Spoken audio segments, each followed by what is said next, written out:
the state of Alabama. Now Grand Chancellor now is Jordan Frazier. He's the Grand Chancellor now. But John Tuggle's wife was Carrie Tuggle. In her biography, she says that her daddy was an Indian chief.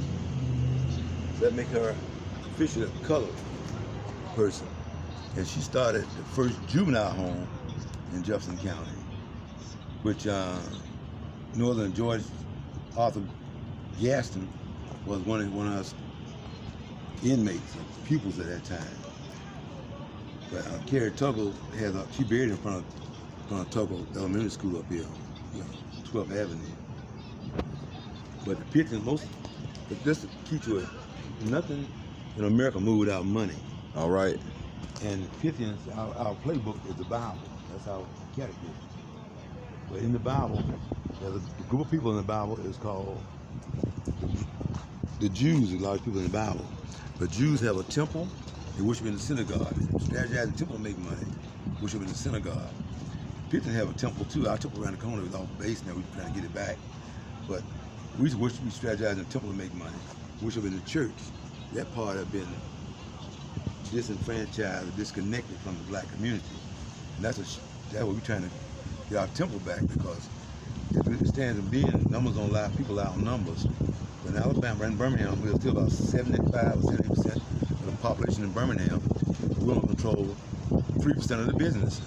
Something wrong with it. We're strategizing. And some preachers have tried to do that in their church.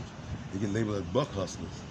And some may be buck hustlers, but we need to get our temple back on board. We strategize in making money, how to provide for our people, and start back worshiping in the church.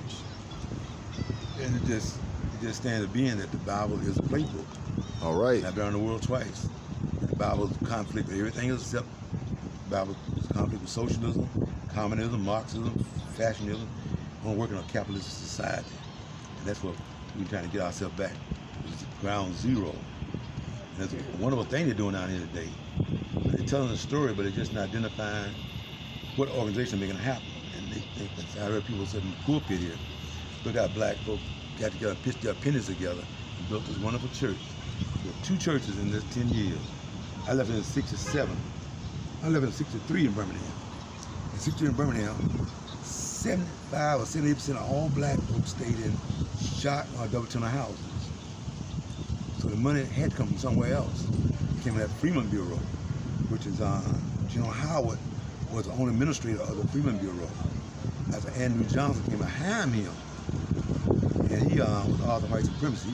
He had all the slave owners in Washington, D.C., and some back as redeemers. He empowered Bedford Forest in Alaska, Tennessee, but he was over to Tennessee during the Civil War. He also vetoed the 13th Amendment. He also voided that contract on that land on black folks got out in Virginia out there. General Freeman voided it, but he still overridden it. And after he cut all the money from the Freeman Bureau, General, what's his name, Howard, started the first university for black folks. But the first people was white folks. It was General Howard, or Howard University. Howard would get the first black president, I think 1927. But out of Howard came 2 other universities, Fisk University and Hamilton University. And they had 2 prominent people back then. Fisk University was W.E. Du Bois, which became the first PhD from Harvard. And Hamilton University came Booker T. Washington, which started Tuskegee University. If you go on Tuskegee campus, there's an important statue there that most black folks need to know what that statue stands for. Booker T. Washington standing straight up, and you got a man on his knees with a cloth of ignorance, showing the light. And that is cloth of ignorance, pulling all that Negro's eyes, showing him the truth. So that's the story.